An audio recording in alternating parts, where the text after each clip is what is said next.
Thank you for joining us. Now, Kenya as a nation is glaring at gory statistics of alcohol and drug abuse among teenagers. A new survey by a government agency has implicated some teachers in peddling hard drugs in schools. The study that sampled 3,908 students aged between 13 and 15 years also reveals that students in secondary schools, Central, Lower and Upper Eastern, were found to be at a higher risk of drugs substance abuse.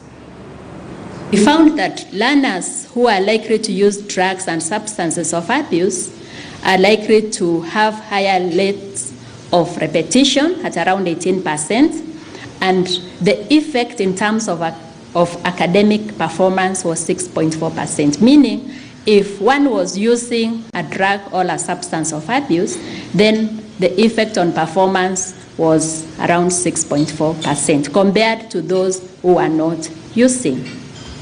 Primary school pupils from families where one or both parents or guardians were using drugs or substances of abuse were more likely to use drugs much later. Primary school pupils with knowledge of a friend or a schoolmate who was using a drug or a substance of abuse had also a high likelihood of using the drug, and this leads to the challenge of peer pressure. The findings reveal several dynamics, including that primary school learners get exposed to drugs and substance abuse at an early age. The study thus serves to fill a gap, which helps to better inform policy on the age for intervention and the appropriate actions to take in controlling drug and substance abuse among children.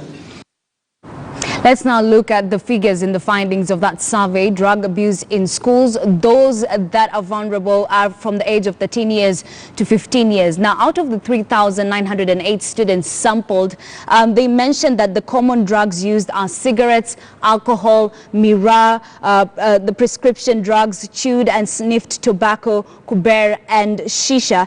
Now, places where students last abused, 14.5% of them say home, 7.9% of them say wedding parties, while 4.1% of them say pubs.